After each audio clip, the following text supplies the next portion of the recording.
আসসালামু আলাইকুম ওয়া রাহমাতুল্লাহি ওয়া বারাকাতুহু। আলহামদুলিল্লাহ ওয়াসসালাতু ওয়াসসালামু আলা রাসূলিল্লাহ ওয়া আলা আলিহি ওয়া আসহাবিহি আজমাইন। এখন যে বিষয়বস্তুর উপরে আলোচনা হবে সেটা হচ্ছে বা যে বিষয়ে হাদিস পড়া হবে সেটা হচ্ছে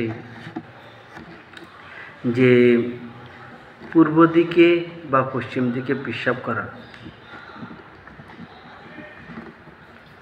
এটি শরীয়তে থেকে নিষিদ্ধ, কিন্তু আমরা এই বিষয়ে বেঁচে চলি না। আসুন এই বিষয়ে হাদিস শুনি।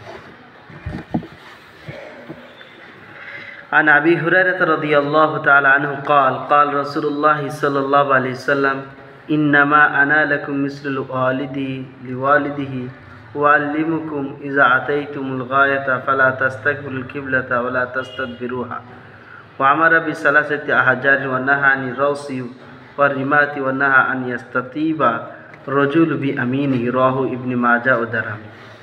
হযরত আবু হুরায়রা রাদিয়াল্লাহু তাআলা আনহু বর্ণনা করছেন যে রাসূল পাক সাল্লাল্লাহু আলাইহি ওয়াসাল্লাম বলেছেন যে আমি তোমাদের বাপের ন্যায়, বাপের মতন। যেরকম একজন বাপ নিজের ছেলেপিলেদেরকে উপকারের জন্য তাদের জিন্দেগির অনেক রকমের কাজ শিক্ষা দেয়, ঠিক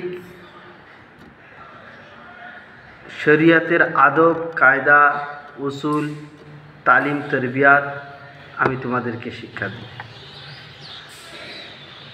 যখন তোমরা কাজায় হাজতে যাবে, অর্থাৎ পেশাব পায়খানায়, না তো কিবলার দিকে মুখ করবে না পিঠ করবে।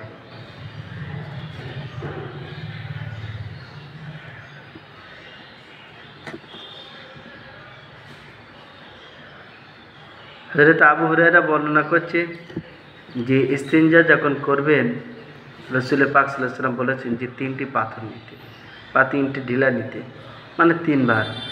বোঝা গেল যে পানি না হলেও মাটির দ্বারায়, ঢিলার দ্বারায়, কাপড়ের দ্বারায় বা কাগজের দ্বারায় আপনি ইস্তিনজা অর্থাৎ ওই জায়গাটা পরিষ্কার করতে পারেন। ইস্তিনজা শব্দের অর্থ হচ্ছে পরিষ্কার করে নেওয়া। নবী পাক সাল্লাল্লাহু আলাইহি ওয়াসাল্লাম নিষিদ্ধ করলেন ঘুঁটে দিয়ে এবং হাড় দিয়ে। আরেকটা হাদিসের মধ্যে আছে যে কয়লা দিয়ে ইস্তিনজা করতে, কারণ এগুলো জিনিদের খাদ্য। আর ডান হাত দিয়ে ইস্তিনজা করতে নিষিদ্ধ করেছেন, মানে ইস্তিনজা যখন পরিষ্কার পরিচ্ছন্নতা করব তখন বাঁ হাত ব্যবহার করতে বলা হয়েছে। দ্বিতীয় হাদিস আন সালমান قال قيل له قد علمكم نبيكم صلى الله عليه وسلم كل شيء حتى هراءة قال فقال أجعل لقد نهانا أن نستقبل القبلة للغاية أو بول ونستنجي باليمين ونستنجي بأقل من 3 حجر ونستنجي برجيء أو عزم।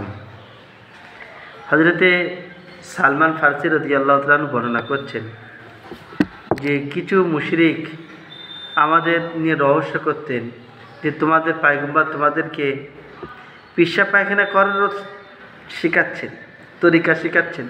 তাই সালমান বললেন, হ্যাঁ নিশ্চয়ই, তিনি আমাদেরকে সব কিছুই শিক্ষা দান করেন।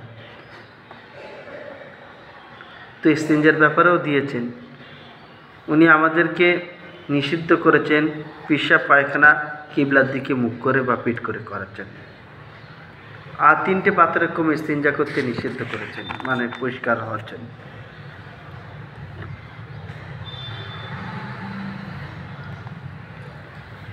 আর উট ঘোড়া বেলের গোবর দিয়ে বা ঘুঁটে দিয়ে বা মহিষের ঘুঁটে দিয়ে, সমস্ত রকমের ঘুঁটে দিয়ে বা হাড় দিয়ে ইস্তিনজা করতে, মানে জায়গাটা পরিষ্কার করতে নিষেধ করেছেন।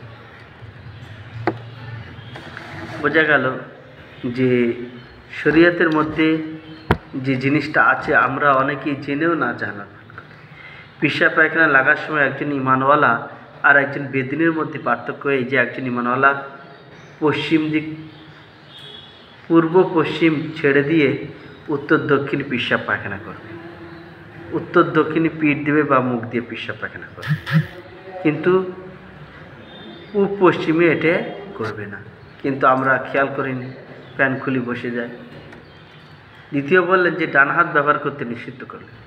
তৃতীয় বললেন যে ঘুটে, হাড়, কয়লা ছাড়া বাকি সমস্ত জিনিস দিয়েই আপনি ইস্তিনজা করতে পারেন।